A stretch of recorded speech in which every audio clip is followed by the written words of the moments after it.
All right. What's up, guys? We are back again for a June edition of the 2025 series that we got going on for Lake Murray Fishing Reports. We got, as always, Captain Chip Bragg right there. I'm Captain Chris Blanchette.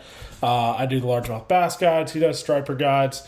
And he also does multi-species guides too. So we're going to give you a report on the lake, what we're seeing, how the fish are acting, how the fish are kind of, I guess, moving in their normal migration patterns. Then also a couple tips and tricks, which is something we always like to do to kind of give you a little bit of a leg up when you go out there because, obviously Lake Murray at certain times of the year, including June, can start to get a little bit tricky. So the more you know, the more successful you'll be when you have your time on the water. So with that, Chip, what are some things you're seeing on the water? What are the water temperature looking like, or what is the water temperature looking like? How's the grass? What's the different things that you're seeing on your side from the striper and like crappie multi-species part? It's a fairly typical June. Although I think we're still kind of teetering on that end of May stuff. Still, I think what are we? We're second week of June. We're doing this or so. But the water temps there, I've seen them get up there to 77, 78, 79, and then we got these crazy storms blowing down through here right now for the last week or so. Oh, man. That I got caught in one the other day. Oh. But then the storms will come through and they'll churn that cooler water that's 20, 30 foot deeper, deep. The wind will stir that up and bring it up to the top and keep that water temp back down to 75, 76. I think yesterday, the day before, I seen some 73, but it quickly popped right back up to 70, 75. I try to tell people right now we're working with that 75 to 77 degree range. We're actually on the tail end of the threadfin spawn. A lot of people don't pay attention to that.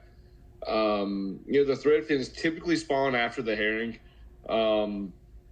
I think they start around when the water temp is about 70 degrees or so. Mm-hmm. So we're sitting on some threadfins. A lot of the stripers I'm catching are coughing up threadfins, and they are big this year. So if y'all used to throw in something to mimic a threadfin, the threadfins I'm seeing in Murray this year, they're not your typical 2 to 3 inch threadfins. They're like 4s. I've seen a couple 5s. They're just, for this lake, they're jumbos. You go to Tennessee, you can see some 6 to 8 inch threadfins up there. But they're big this year. So keep that in mind when you're out there. Seen a lot of topwater action still with the striper. And again, and that's how I know they're on threads, because they're busting the threads out. They're coughing them up. You can see the thread fins on top of the water. They seem to be in certain parts of the lake. That's kind of that extra info you get when you go on these guide trips. I'm not going to release where the threads are really heavily spawning right now, but that's something to be thankful. So if you keep notes or anything like that where thread fins are spawning at, a lot of fish. I'm actually catching a decent, I say decent, 1 or 2 greenfish out there in 30 to 50 foot of water on these same threadfin balls that the stripers are busting up. So that's something to think about. Watercolor's good. It's not dirty. Even with these storms, it's been good. It's kind of funny you mentioned the grass too, because typically in late May to June, which we've seen some in May, a lot of that floating nasty pondweed and stuff that makes it really hard for the on my end of the things. If you're trolling planer boards or just trolling lures or whatever, it gets all over them. But we haven't. Typically, that stuff's still hanging around in June, and I haven't seen a whole lot of it. So maybe, hopefully, it's about gone, the floating stuff. Yeah. But yeah, overall, that's pretty much what we're seeing with that.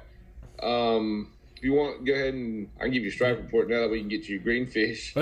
Yeah, real quick, just a little same thing, just to echo you for stuff I'm seeing. I know I kind of get back in some of the coves, maybe a little further than you. Looks like the gator grass is starting to pop off a little bit in the very backs of coves. A little bit of water willow here and there. We're not a super heavy water willow lake. We have a lot of primrose, gator grass, that kind of stuff. When it doesn't get sprayed or anything like that.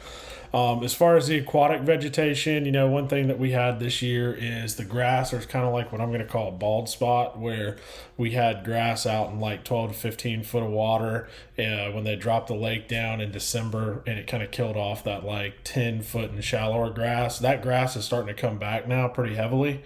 So you're not really seeing that kind of like bald spot anymore. So it really kind of spreads those fish out a little bit more than what they had been, I guess, from the bass side, as far as getting inside of some of that aquatic vegetation. Water temperature, same deal. I mean, it seems like we'll get a day like Saturday where it's like, an oven out there and it's like 95 degrees and, super high humidity.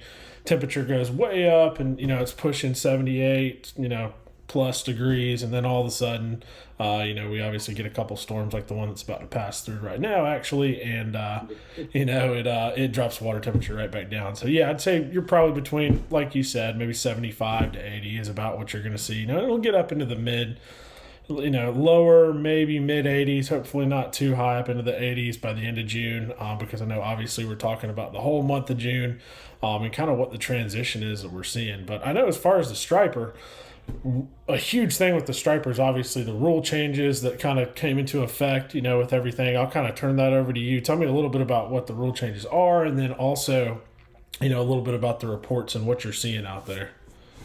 Yeah, so we call it it's the striper hero season. Everybody can catch them now. Everybody can take them home. It's June. It starts June 1st. It runs all the way through September. No size limits on them. Just respect your 5 fish per person limit. Don't sit there and release fish and this and that, and I'll watch them float away. And I want to go into something a little bit more detailed. So people talk about when they like, oh man, my fish swam away. You don't know what happens with these stripers. So like a largemouth, they can sit there and sit still and pull water over their gills and breathe. A striper cannot do that. A striper has to have moving water, so that either it can sit still and the water flow over its gills, or it has to swim to push water over its gills to breathe. So basically what happens is, you catch this fish, it fights all the way up to the boat, you take the hook out, you release it, and it swims off. But what you don't see is, it's very similar to like a runner gets a cramp. The lactic acid builds up around the muscles, and the fish will cramp and can't swim, and it basically falls to the bottom and dies.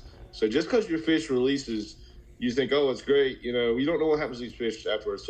So mind the rules, catch your fish and, have a good time. And there's other species out there you can go target. If you catch your fish really fast or whatnot, or try to target bigger fish. Don't get on the big schools. Get on the more scattered fish if you want your fishing trip to last a little bit longer. Speaking of the other species, I should take that back. Let's finish with the striper first. I'm sitting at about 30 to 50 foot of water. You can get on the isolated humps, or you can get out on these points, and you can catch these fish all the way up into about 15, 20 foot of water right now, all the way out to about 50. So I'm fishing that 20 to 50 foot range, free lines and down rods. If you've been with me on my trips or in the past, this is the time of year I'll pull out the ultralights. I take a 7-foot crappie rod and put a 2,000 or 2,500 series spinner reel on it and just have a blast with these stripers. These 18 to 22 inch fish will just pull and pull and pull on these little light rods. So make the most out of it. But free lines are catching your bigger fish. Down rods are catching your smaller fish right now for me. I know a cut bait bite's turned on for some people. They're setting up in, anywhere from 30 to 50 foot of water and double anchoring and sitting waiting on cut bait. That's producing some good fish. And that pattern is going to hold really all the way through probably mid to late August till they start schooling again. We have seen some schooling fish still. We talked about that just a minute ago. They're on those thread fins schooling, so be prepared for that for at least another week or two. But if you do want to go out and target some other species, right now we are catching some perch after my trips are over. We've been kind of perch fishing a little bit. They're in the backs of coves, backs of ditches, not so much on the points, but really in the ditches and the backs of the coves in that 25 to probably 40 foot, 35 to 40 foot range. You just got to make sure that, that sometimes those little dink stripers, those 10 to 12 inchers, they get mixed in with those perch. There's nothing you can do about that. You're still perch fishing. But a lot of big perch, they're post spawn, they're real skinny. But there's some good ones. We're catching some, 11 to 12 inch perch, but they're just kind of skinny right now, coming off the spawn. Crappie, I went and caught some crappie the other day. There's a lot of fish on the bridges. The bridge fish seem to be a little bit lethargic. I had to kind of beat them in the head with a minnow. Slip cork and a minnow about 12 to 15 foot deep. Caught some nice fish though. Then I went and checked some brush. That 20-foot brush or so. Fish were all over them, and those fish were a lot more active. Now those fish ate jigs on the live scope, swimming at 1/32. I still like my blue black. Just swimming a jig up and over top of the brush, getting the chase, just like you would in the wintertime. But those fish ate well. Catching a few cats on accident. They're just kind of roaming the bottom in that 30 to 40 foot range. Kind of running with the stripers, following the bait balls. And most of those are going to be channels and whites. But I don't do much with the blues this time of year. Most of them blues are still up the lake. And, of course, we're down the lake fishing the stripers. But for the most part, that's kind of my report for the stripers and the other species there. Yeah, and I mean, obviously, June's a huge transition month. A lot of stuff changing, kind of going on. Obviously, you guys were catching stripers a little bit shallower last month, and they're kind of slowly starting to push out deeper and deeper. And obviously, as the thermocline begins to form, and I know we talked about that the other day, actually. And you can obviously see that with your live scope. When you turn the sensitivity or the gain up really high. But that being said, just a little bit about the bass too. I mean, bass is incredibly tricky in June, can be. Those fish start to, obviously they're up on points in May, they're doing the herring spawn. They start to kind of like pull off of those points. A lot of them are the same points, but they'll pull off of those points and they'll sit out there in that like 15, 12 to 25 foot zone. All right. And you'll see them, you see them with, 2D sonar if you graft over them with just 2D sonar or side imaging or, whatever you have on your boat. So that's how you know which points kind of have it. Now, not all points are firing at every given time, right? It's all about timing. You got to run a ton of points. I ran a little morning guide trip, I believe it's 2 days ago, maybe. And we caught a pretty good bag of fish, but my goodness gracious, we had to probably hit 30 or 40 spots just like to get to that, right? And we didn't have a ton of bites, we maybe had 10 bites, but, by I'd say 11. But that being said, the quality's there. They're good fish, right? They're between 3 and 7 pounds right now. They're pretty plentiful that size. They're starting to recoup. They're really starting to get, off of that post spawn, super, super skinny phase. They've been eating for about a month now. So the big thing for largemouth right now is you got to cover water. You got to kind of have like a true milk run of like knowing which spots have those areas. And I'll tell you, so let me tell you, this is a cool story it racked my brain a good bit, and I know it probably will rack yours too. So we came through an area, on that guide trip, had one that was like a 5 come up on a top water. It came off, of course, which, that happens, right? Throw back out another topwater fish, caught it, probably like a 3.5. And there's a ton of fish on this point, right? Like I literally sat there and wanted to count them, but there had to be at least 100 fish on this point, okay? Well, we go, and I was like, okay, well, I want to come back and check these fish. Obviously, this is a huge concentration of fish. Let's let them reset up. We'll come back to them. So we go, we do our milk run, we catch a couple more fish, catch a really big one, which was like pushing 7, but that was also on a topwater also. And then we circled back to this area, and all of a sudden I pull up there and I'm looking around. I'm like, okay, well, they were sitting right here. Okay, well, it's later in the day. Maybe they just kind of went out a little bit more. And I just kind of kept going out, and that whole school of like 100 bass was gone. So I was like really racking my brain. I was like, oh my goodness, okay. So that just shows you Lake Murray changes so fast. I mean, that was a matter of 2 hours. I'm talking a mega school of good fish, right? Because we had the 5-pounder on that came off and caught a 3.5-pounder. So like quality fish. They were there and then completely gone within 2 hours. All right. So that's why moving around, having a really good milk run, and like really, kind of going through your rotations, knowing where to go, what to throw, how to set up on those fish, super important, right? That's why that's so important this time of the year. But the good thing is they're starting to pull off of the points. They are grouping up. You really have to find them that day. You can have your specific spots or your cane piles or brush piles or whatever. But, for the most part, the mega schools with the true giants, they're moving around. And that's why Chip's starting to catch some as well out there a little bit deeper. And they're pretty big ones, I'd imagine, too. Oh, yeah. And, so that's what we're seeing. So that's from the bass side. I can tell you, enjoy the last little bit of June. When July rolls around, it's going to get really, really, really tough for bass fishing. As far as me, I don't do a ton of guide trips in July, like late July and August on Lake Murray. I'll do maybe a couple here and there, but most of that time of the year, the best type of fishing to do is really going to be night fishing for bass. So with that, enjoy the rest of June. It's going to be good for another couple weeks, especially if we keep getting some of these fronts pushing through, keeping that water temperature down below 80 degrees. That's what we want. But yeah, that's kind of what I'm seeing on the bass side. As far as like a little bit of forecast, what do you think that the striper will do, I guess, just to kind of wrap up and finish striper as we kind of progress into that late June, early July time frame? So, and you mentioned going to that point and those fish being gone. We kind of do the same thing with our stripers. So right now, I've watched it. I watch a graph. I won't move around a whole lot in the mornings. I go and I'm on what I call a faith pattern.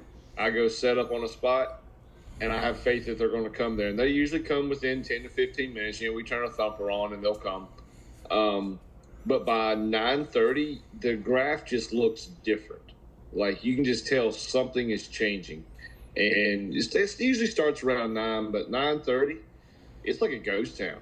And you can go all through that area, just like you said, well, they couldn't have gone far. And like you start getting out there and scanning and looking, and they're just gone. Like we literally have thousands of fish underneath us. Cannot keep lines in the water.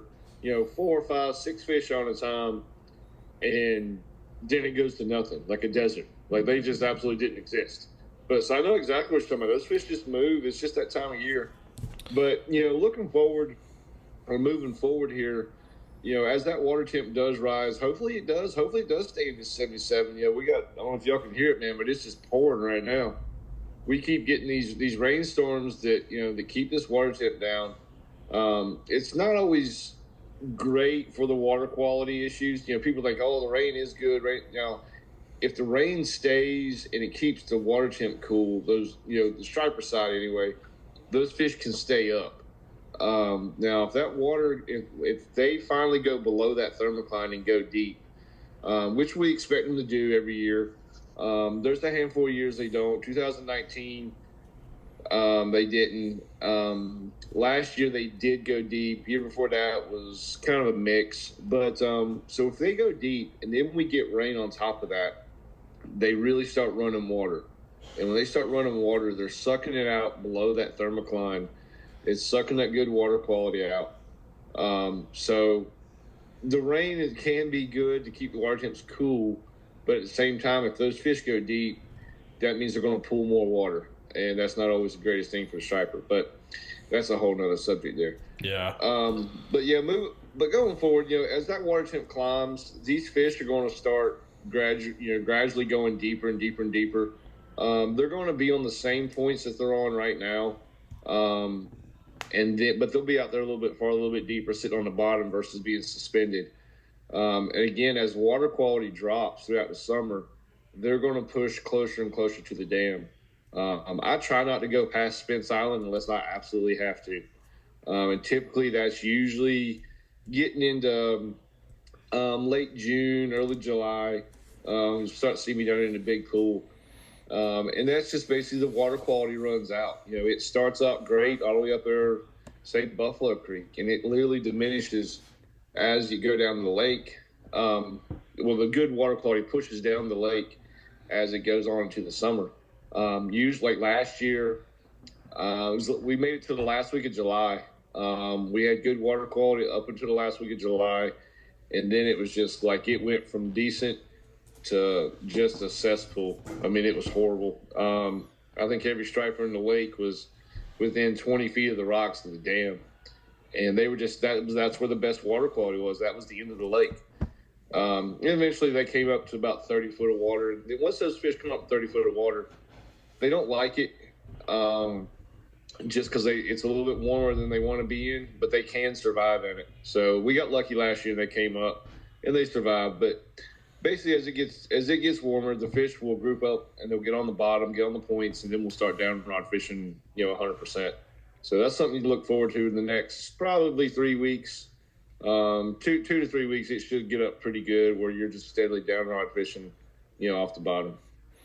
Yeah, and I mean, I think obviously that's great information, and I know we talked a little bit about this before, that we were considering doing kind of like an insider subscription deal where you get obviously you talked about the thread fin where they obviously spawn, a little bit about how I would rig a top water or rig a weightless soft plastic that is something that these fish would obviously kind of commit to, so you'd have less follows when you do your live scoping, if that's something that you're into, or if you're just going down the bank, how do you customize this top water that you're going to go down the bank with to make sure you get that extra bite or two that'll actually separate you if you are fishing a tournament between just a regular bag and one that's in the top 5.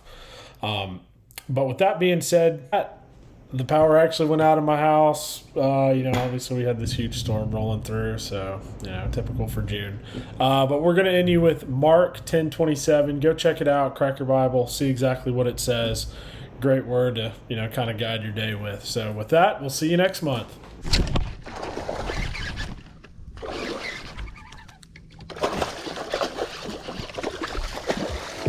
Let's go.